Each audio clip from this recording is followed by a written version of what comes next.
Bayangkan cinta yang bertahan selama 400 tahun, sebuah pengorbanan, kutukan, dan takdir yang tak bisa dielakkan. Kali ini kita akan melihat alur cerita dari film Dracula A Love Tale yang belum lama ini tayang. Dan sebelum kita mulai, mohon bantu support channel ini dengan like dan subscribe serta aktifkan notifikasi loncengnya. Dan selamat menyaksikan.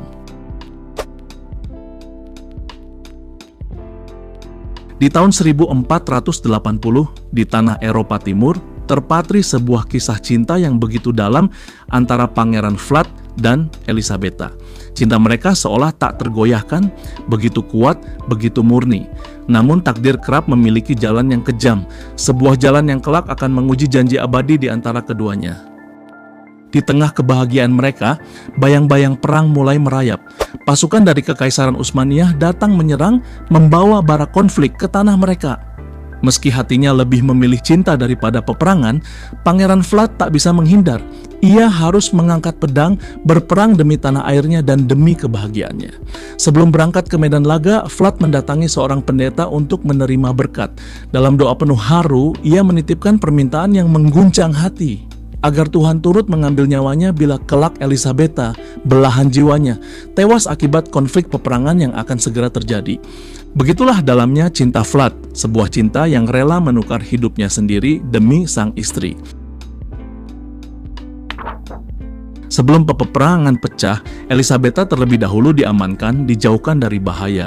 Dan saat genderang perang ditabuh, api pertempuran pun membara. Pedang beradu, panah melesat, dan teriakan kematian memenuhi udara. Dalam sekejap, ribuan nyawa melayang di tengah kobaran sengitnya perang. Dari bawah bukit, Raja Utsmaniyah menyaksikan pemandangan yang menggetarkan. Pangeran Vlad kembali dari medan laga dengan kepala prajuritnya di tangannya. Para pengikutnya pun juga sama, ikut membawa kepala lawan yang telah mereka penggal. Kemenangan seolah sudah pasti di genggaman. Namun kabar buruk datang bagai petir di siang bolong.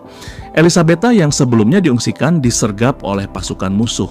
Tanpa pikir panjang, Vlad mengabaikan peperangan dan berlari sekuat tenaga untuk menyelamatkan istrinya. Setibanya di tempat tujuan, Elisabetta masih hidup, namun terdesak. Vlad bertarung mati-matian menebas musuh satu demi satu. Tapi di tengah kekacauan itu, sebuah tragedi terjadi. Salah seorang prajurit berhasil menusukkan pedang ke tubuh Elisabetta. Dilanda duka mendalam, Vlad mendatangi pendeta dan memohon agar Tuhan mengembalikan istrinya. Namun sang pendeta hanya bisa berkata, Tuhan tidak akan mengembalikan kematian, tapi ia pasti akan menempatkan istrimu di sisinya. Jawaban itu membuat Vlad hancur. Dalam keputusasaan dan amarah, ia membunuh sang pendeta sambil bersumpah, jika Tuhan tak mengembalikannya, maka hidupku bukan lagi milik Tuhan hingga istriku kembali. Saat itu juga, patung kudus di altar meneteskan darah dan langit bergetar oleh petir. 400 tahun pun berlalu. Dunia berubah dari era kerajaan menuju abad pertengahan, di mana bayang-bayang masa lalu seolah terkubur oleh waktu.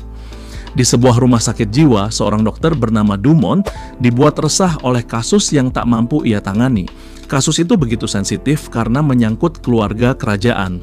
Sang pasien adalah Maria de Montebello, seorang wanita muda berusia 25 tahun asal Bologna, Italia. Ia bertunangan dengan Henry William II di Paris, seorang bangsawan sekaligus keponakan jauh dari sang ratu. Segalanya bermula pada sebuah upacara pernikahan megah. Maria de Montebello tampak menolak aturan gereja, meski sang mempelai pria telah mengundang seorang uskup untuk memberkati persatuan mereka. Namun di hadapan altar suci itu, Maria tiba-tiba berubah. Ia histeris, matanya liar, tubuhnya bergetar hebat. Hasrat aneh, di luar nalar, merasuki dirinya, hingga seolah ingin menerkam sang pendeta yang berdiri di depannya. Pendeta lalu memeriksa catatan tentang Maria. Tercatat, ia lahir pada 18 Maret 1769. Itu berarti usianya sudah 130 tahun. Dokter menganggapnya hanya kesalahan pencatatan, namun sang pendeta yakin angka itu adalah kebenaran. Bagi pendeta, Maria bukan lagi manusia biasa. Sementara dokter masih ragu hingga pendeta memutuskan membuktikannya. Ia membuka jendela, membiarkan cahaya matahari masuk. Seketika kulit Maria melepuh terbakar. Saat salib didekatkan, bukannya menenangkan, justru salib itu sendiri terbakar, seakan ditolak oleh dirinya. Dokter terperanjat, ngeri sekaligus tak percaya. Semua yang ia lihat sudah jauh melampaui batas sains dan logika. Kalau dengan cahaya biasa, vampir masih bisa kebal, tapi kalau cahaya langsung dari matahari, mereka tidak akan tahan. Pendeta menyadari satu hal, Maria bukanlah bagian dari generasi awal. Ia hanyalah penerus, bayangan dari sesuatu yang jauh lebih tua. Dengan hati-hati, sang pendeta meneteskan sedikit darah sebagai pancingan, lalu bertanya, "Siapa tuanmu? Dan di mana dia sekarang?" Mata Maria berkilat, bibirnya melengkung penuh rindu sekaligus kegilaan. Dengan suara bergetar ia menjawab, "Tuanku, seorang pangeran. Pangeran yang begitu tampan. Dan kini, ia sedang mencari belahan jiwanya." Di sisi lain, pada malam hari seorang pengacara muda bernama Jonathan tengah menjalankan tugasnya. Ia melakukan perjalanan menuju sebuah kastil tua yang dimiliki Vlad, atau kini memiliki nama Count Dracula. Kedatangannya bukan tanpa alasan. Selama berabad-abad, sang pangeran misterius itu telah menguasai banyak properti di berbagai penjuru Eropa. Salah satunya adalah sebuah biara tua di jantung kota Paris. Kini bangunan itu terbengkalai dan pemerintah kota ingin mengetahui satu hal. Apakah sang pemilik masih berniat mempertahankannya atau bersedia untuk menjualnya? Meski kastil terlihat menyeramkan, tua dan penuh bayang-bayang, Jonathan tetap bersikap tenang. Ia tak terlalu peduli pada kisah mistis atau hal angker. Baginya, semua hanyalah bangunan kuno yang usang dimakan waktu. Bahkan ketika akhirnya ia berhadapan langsung dengan Vlad, sosok yang telah hidup lebih dari 4 abad, berwajah pucat bagai hantu, Jonathan tetap tak gentar. Ia berbicara santai, seakan sedang berurusan dengan manusia biasa. Dan ketika Vlad menunjukkan kekuatan anehnya, menggerakkan piring dan gelas dengan kekuatan tak kasat mata untuk menyuguhkan makanan, Jonathan hanya tersenyum. Alih-alih menganggapnya sihir, ia justru berpikir positif, bahwa itu hanyalah trik yang sangat mengagumkan. Saat mereka duduk makan, tiba-tiba salib yang dibawa Jonathan terjatuh ke lantai. Tatapan Vlad segera tertuju pada benda itu. Dengan suara berat ia bertanya, "Apakah kau percaya kepada Tuhan?" Jonathan menjawab tenang. Ia mengaku tidak sepenuhnya percaya, namun tetap menghargai keyakinan orang lain. Salib itu pun bukan miliknya, seseorang memberikannya hanya sebagai perlindungan. Mendengar jawaban itu, Vlad tersenyum tipis. Tanpa menyentuhnya, salib itu perlahan terangkat dari lantai, melayang menuju perapian yang menyala di sudut ruangan, dan dalam sekejap terbakar habis oleh api tanpa disadari Jonathan. Setelah itu, Jonathan dibiarkan tetap tinggal di kastil untuk menyelesaikan tugasnya sebelum akhirnya kembali pulang. Tak lama setelah itu, pendeta yang menangani kasus Maria mendatangi kediaman Henry William, tunangan dari Maria. Ia datang bukan sekadar bertamu, melainkan untuk menyelidiki hal-hal yang berkaitan dengan keluarga tersebut. Di dalam rumah itu, sang pendeta menggeledah kamar dengan hati-hati. Di balik tumpukan barang, ia menemukan sesuatu yang mengejutkan. Sebuah foto Elisabetta dan catatan-catatan kuno yang ditulis oleh Vlad sendiri. Malam itu, alih-alih beristirahat, Jonathan justru memberanikan diri berkeliling kastil. Lorong-lorong gelap yang sepi hanya ditemani bisikan angin, membuat langkahnya terasa semakin berat. Hingga akhirnya ia tiba di sebuah ruangan sunyi, di mana sebuah peti mati besar tergeletak di tengah. Rasa penasaran mendorongnya untuk mendekat. Dengan tangan bergetar, Jonathan membuka peti itu, dan di dalamnya terbujur Vlad, sang pemilik kastil. Namun sebelum ia bisa mencerna apa yang dilihatnya, sesuatu yang tak terduga terjadi. Patung gargoyle di sudut ruangan mendadak bergerak, berubah menjadi monster mengerikan. Dengan sekali hantaman, Jonathan terhempas tak berdaya.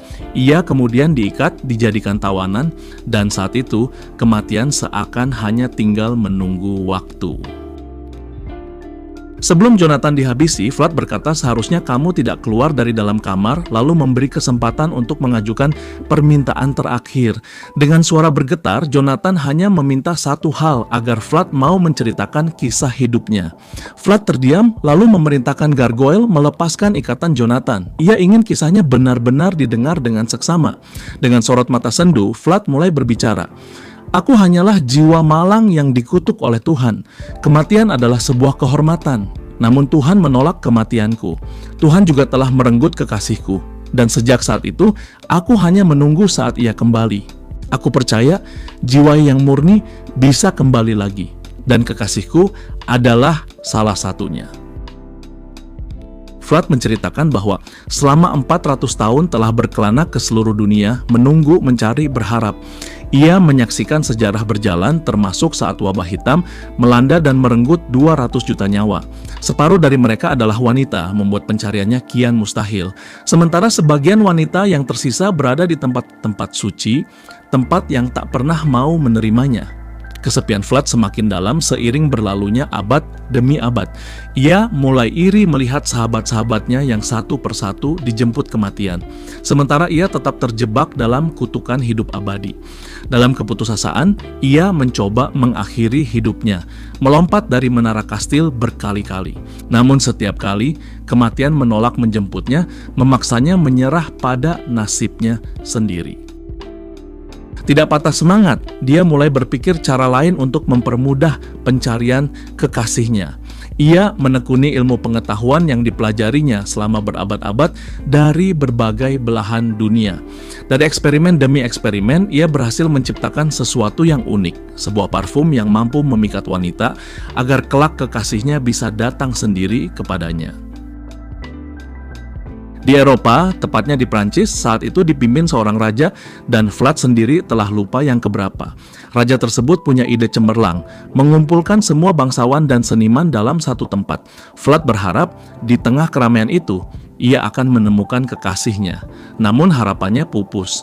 Elisabetta tak tampak di antara mereka. Amarah dan kesedihan menyelimuti hatinya, mengubah pencariannya menjadi sesuatu yang lebih gelap. Ia menciptakan pengikutnya untuk mencari, sementara dirinya sendiri melepaskan dahaga panjangnya. Flood menggigit para wanita yang tak terhitung jumlahnya. Anehnya, para wanita tampak menikmati gigitan itu, dan dari situ banyak vampir baru tercipta. Jonathan menatap Flood dengan tegas. "Kalau kau benar-benar tahu apa itu cinta sejati, kau harus kasihan padaku," ujarnya. "Aku punya kekasih. Jika kau membunuhku, dia akan sangat sedih." Dengan suara bergetar, Jonathan memberitahu foto kekasihnya di dalam liontin dan Flood membuka liontin itu. Mata Flood membelalak setelah melihat yang ada di foto itu. Ternyata adalah Elisabetta, kekasih yang telah ia tunggu selama berabad-abad. Rasa bahagia dan lega Flood meledak. Ia berteriak lantang, memerintahkan semua gargoyle untuk menyiapkan kuda dan segala perlengkapan. Dengan semangat yang membara, Flood bertekad berdandan sebaik mungkin, bersiap mengunjungi reinkarnasi kekasihnya. Di tempat lain, pendeta dan dokter sibuk menelusuri jejak vampir dan wanita yang menjadi incarannya. Tapi secara kebetulan, asisten dokter tiba-tiba berkata, "Wanita itu mirip seseorang yang datang berkunjung." Mereka terkejut dan segera mendekati wanita tersebut. Namanya Mina Mare, teman dekat Maria yang datang untuk menanyakan kondisi sahabatnya. Dahulu, Maria mendekati Mina tanpa alasan jelas, dan mereka menjadi sangat akrab. Mereka berbagi cerita, tawa, dan rahasia, larut dalam kehangatan persahabatan. Namun segalanya berubah saat Mina menghadiri pernikahan Maria. Maria melihat pendeta dan seperti kerasukan mencoba menyerangnya. Mina pun bercerita kepada pendeta dan dokter bahwa ia datang ke pernikahan itu selain karena Maria, juga karena tunangannya memiliki banyak kenalan di sana. Ketika ditanya tentang perasaannya pada tunangan saat ini, Mina mengaku mencintainya. Tunangannya baik, perhatian, dan sepertinya berasal dari kalangan atas. Meski begitu, Mina memiliki firasat buruk, dan ia juga selalu merasa seolah-olah bukan berasal dari zaman ini. Sebuah perasaan yang sulit dijelaskan. Mendengar semua itu, pendeta dan dokter segera meminta alamat rumah Mina, yakin bahwa ia akan menjadi kunci untuk memahami misteri yang sedang mereka hadapi. Di tempat lain, Flood mulai menjalankan rencananya untuk mengembalikan vitalitas dan memulihkan masa mudanya. Ia menyusup ke sebuah gereja yang dihuni para suster, menyamar sebagai seorang orang tua renta yang meminta sedekah. Begitu masuk, Flood melancarkan aksinya. Salib dan patung suci yang biasanya menakutkan makhluk gelap sama sekali tak berpengaruh padanya. Keberadaannya begitu menakutkan sekaligus memikat hingga para suster yang seharusnya suci dan beriman terlihat seperti menjadi wanita jalang karena mulai terpengaruh oleh kekuatannya. Dalam pengaruh itu, mereka seolah kehilangan kendali atas diri sendiri, menyerahkan diri pada Vlad. Satu demi satu, darah mereka tersedot, memberikan Vlad kekuatan yang ia butuhkan untuk kembali merasakan hidup dan vitalitasnya yang hilang. Sementara itu, Jonathan terikat di dalam kastil. Dia tidak dibunuh sebagai bentuk terima kasih karena berkatnya Vlad dapat menemukan istrinya. Ia berjuang keras untuk kabur dan ia berhasil melepaskan rantai yang mengikatnya dan menuruni kastil menggunakan kain sebagai penopang. Namun gargoyle yang menjaga kastil segera menyadari pelariannya dan mulai mengejarnya. Jonathan terus menuruni kastil yang licin, dikejar makhluk batu itu, hingga akhirnya ia terlempar ke hamparan salju lembut dan tergelincir ke sungai yang membeku tipis. Gargoyle mencoba mengejarnya, tapi es yang rapuh membuat mereka ragu setelah salah satu dari mereka terperosok ke air beku dan tewas.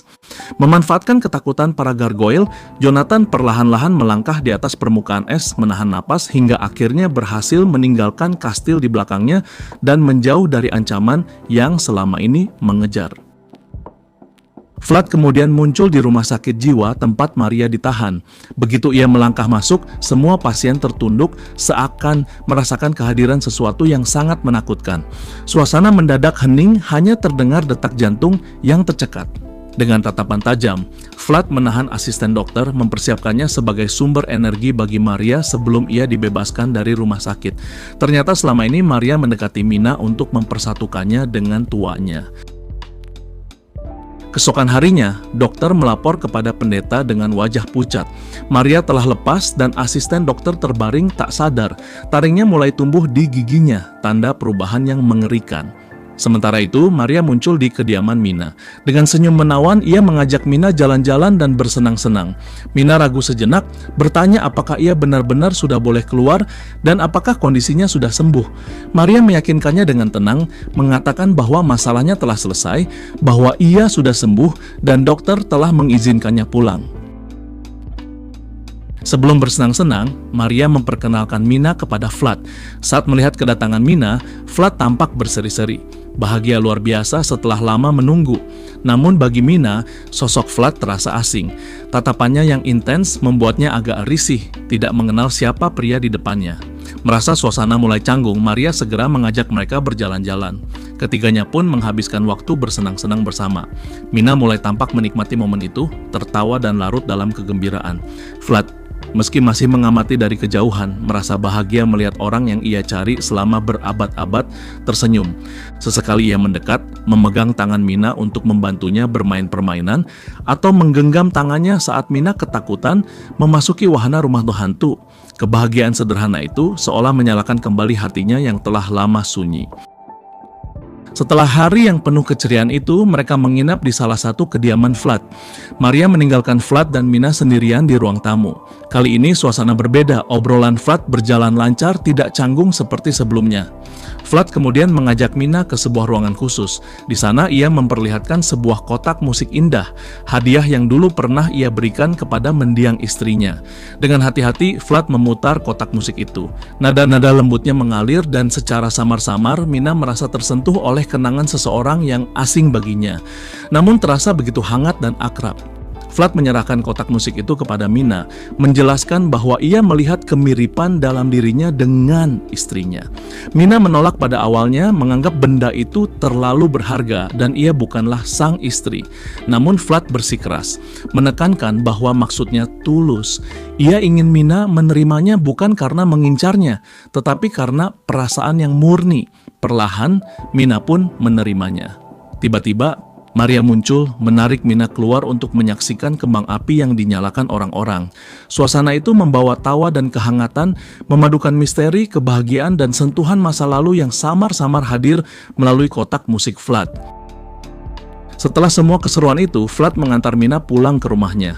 Dengan senyum hangat, ia mencium tangan Mina, mengungkapkan kebahagiaan yang telah lama ia tunggu. Namun begitu Mina memasuki rumah, hatinya tersentak, tunangannya terluka, dan pendeta beserta dokter sudah menunggu di sana. Mereka segera menjelaskan apa yang terjadi. Semua ini adalah perbuatan seorang vampir bernama Vlad, sosok haus darah yang kejam, mampu memikat dan menyihir wanita sebelum menghisap darah mereka. Mina terkejut. Ia tak percaya karena Vlad yang ia kenal tidak terlihat seperti makhluk kejam itu. Dengan hati yang bergejolak, ia masuk ke kamar untuk menenangkan diri. Di sana, ia mengingat kotak musik yang diberikan dan memutarnya. Nada-nada lembut itu membangkitkan kenangan samar, hangat, dan membahagiakan. Saat larut dalam bayangan nostalgia itu, Vlad tiba-tiba muncul di kamarnya. Mina dengan marah dan cemas menuduhnya sebagai iblis kejam melakukan sihir untuk memikatnya. Vlad menatapnya lembut, menjelaskan bahwa ia memang memikat, menyihir, dan kejam terhadap orang lain, tapi bukan terhadap Mina. Ia menegaskan bahwa Mina adalah cinta sejatinya, istrinya dari masa lalu. Untuk membuktikannya, Vlad menggenggam tangan Mina. Kenangan samar itu kini semakin jelas, hingga ia mengingat semuanya sepenuhnya. Rasa bahagia menyelimuti keduanya. Dalam pelukan itu, Mina mengaku, "Aku merindukanmu, aku selalu mencintaimu, aku ingin bersamamu selamanya. Ambil aku ingin menjadi darahmu, menjadi dagingmu." Ia memohon agar Vlad menggigitnya agar mereka bisa hidup abadi bersama, menemaninya selama kesepian yang telah berlangsung berabad-abad. Di bawah, pendeta mencium aroma parfum yang khas dari Vlad si Dracula. Kecurigaan segera muncul, mereka bergegas mengecek, namun Mina sudah hilang. Tunangan Mina, Jonathan, marah dan bersikeras agar iblis itu dihabisi. Namun menyerang kastil bukanlah perkara mudah. Musuh mereka bukan manusia dan risiko sangat besar. Lalu terlintas ide bahwa Henry mungkin bisa membantu karena ia memiliki kekuasaan untuk menggerakkan pasukan. Sementara itu, Maria lebih dulu tiba di rumah Henry yang rindu dengannya. Henry bahagia melihat orang yang dicintainya kembali. Namun suasana hangat itu segera berubah mencekam. Saat tengah bermesraan, Maria mencoba menggigit Henry. Tapi sebelum gigitannya berhasil, pendeta dan pihak lainnya datang menghentikannya. Maria kemudian menyerang dan meski ditembak hingga darahnya mengucur, ia tetap tak terluka parah. Henry ingin ikut menyerang tapi takut melukai tunangannya sendiri, memberi Maria kesempatan untuk menguasai situasi.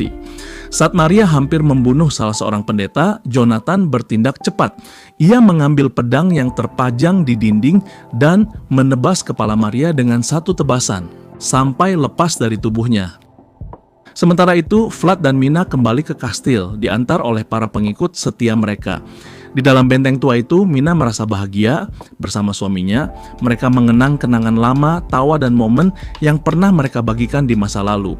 Kastil itu kini menjadi saksi kehangatan dan cinta yang telah bertahan selama berabad-abad. Namun kebahagiaan itu tak sepenuhnya aman. Para pengikut Vlad mengingatkannya bahwa mereka mungkin akan disergap dan sebaiknya meninggalkan kastil demi keselamatan. Meski menyadari ancaman itu, Vlad tetap teguh. Bagi Vlad dan Mina, kastil ini bukan sekadar bangunan tua. Ini adalah tempat mereka kembali, satu-satunya tempat di dunia yang bisa mereka sebut rumah, tempat di mana cinta mereka abadi. Ketika hanya tinggal mereka berdua, kastil tiba-tiba diserang. Henry memimpin pasukan, ditemani pendeta dan dokter, siap merebut kembali kendali. Vlad segera memerintahkan para gargoyle untuk mempertahankan bentengnya. Perang pun pecah, tubuh-tubuh para tentara yang dipimpin Henry jatuh satu persatu, korban jiwa berjatuhan dalam pertempuran yang sengit. Sementara itu, Mina disembunyikan agar tetap aman, tubuhnya gemetar ketakutan mendengar dentuman meriam yang bertubi-tubi dan teriakan pasukan yang mengepung kastil. Di tengah kekacauan itu, Vlad berdiri teguh, memimpin pertahanan kastil, sementara semua berharap bahwa mereka bisa melewati malam yang penuh darah dan kehancuran ini. Vlad membantai banyak orang, termasuk Henry bangsawan yang memimpin pasukan. Hanya pendeta yang tersisa di ruangan itu. Nyawanya hampir melayang saat Vlad menatapnya. Dengan suara lemah, pendeta berkata, "Aku tak datang untuk melawanmu." Vlad membalas dengan dingin, "Tapi aku sudah melawan Tuhan." Ya, pendeta menatapnya tajam. "Kau tidak melawan Tuhan, nak. Kau hanya melawan dirimu sendiri. Tuhan mengutusku untuk menyelamatkanmu." Vlad termenung sejenak. "Sekarang Tuhan ingin menyelamatkanku. Setelah Tuhan menolak kematianku selama berabad-abad ini." "Tapi itu bukan hukuman," sahut pendeta. "Ini adalah kesempatan. Tak mungkin kau dibiarkan mati dalam keadaan menentang Tuhan seperti itu." Hati Vlad mulai bimbang, tapi teriakan istrinya, Mina, di tengah kekacauan menyeruak ke telinganya. Tanpa ragu, Vlad segera bergegas meninggalkan pendeta, meninggalkannya sendirian.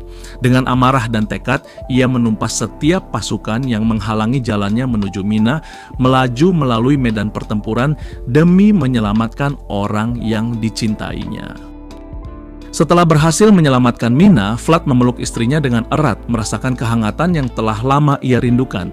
Namun pendeta segera menyusul, memanggil Vlad dengan penuh ketegasan dan lembut berkata, "Apa kau pikir mencintainya berarti segalanya?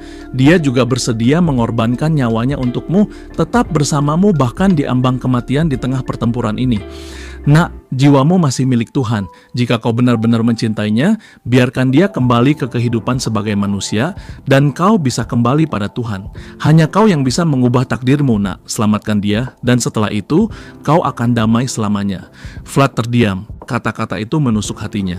Di hadapan pendeta, di tengah reruntuhan dan asap pertempuran, ia sadar bahwa cinta sejati kadang berarti melepaskan, bukan memiliki. Istrinya menatap Vlad dengan air mata, suaranya bergetar sambil mengatakan, "Kau kebebasanku, kau adalah milikku, kau adalah kebebasanku, wahai cintaku." Namun Vlad mengambil keputusan yang berat. Ia mengurung istrinya di dalam kamar, ingin bertobat, dan tidak ingin kutukan yang sama menimpa Mina kelak. Istrinya histeris, menangis dan memohon, "Jangan tinggalkan aku." Vlad menyerahkan dirinya kepada pendeta. Dengan doa yang khusyuk, pendeta menancapkan pasak kayu ke jantung Vlad. Seketika kutukan vampirnya hilang. Mina kembali menjadi manusia, sementara Vlad berubah menjadi sosok tua yang lebih renta dari sebelumnya, menandai lebih dari 400 tahun hidupnya. Dibalut air mata, Mina memapah Vlad ke kamar. Ia terus menangis, "Mengapa kau melakukan ini?" Vlad menjawab lembut, "Karena aku sangat mencintaimu." Dalam sekejap, tubuh Vlad berubah menjadi abu, meninggalkan dunia fana. Jonathan datang menemui tunangannya, namun Mina tampak lebih peduli pada mantan suaminya yang kini menjadi abu. Abu itu terbang terbawa angin, seolah kembali ke sisi Tuhan. Jonathan pergi meninggalkan tunangannya dengan hati yang hancur. Akhirnya pendeta kembali karena tugasnya telah selesai dan kisah pun berakhir. Sebenarnya film ini cukup bagus dan kisahnya juga cukup mengharukan. Saya kira endingnya Vlad akan musnah dengan cara yang tragis dan reinkarnasi istrinya akan menjadi pasangan dari Jonathan. Biasanya film horor kebanyakan endingnya kayak gitu sih, sangat tragis. Tapi untungnya setidaknya ending dari film ini nggak seperti yang saya perkirakan. Karena kalau sampai seperti itu, kasihan banget sih Vlad. 400 tahun menderita, masuk neraka menentang Tuhan, istrinya diambil pula. Dan terima kasih bagi yang sudah menyaksikan dan sampai jumpa.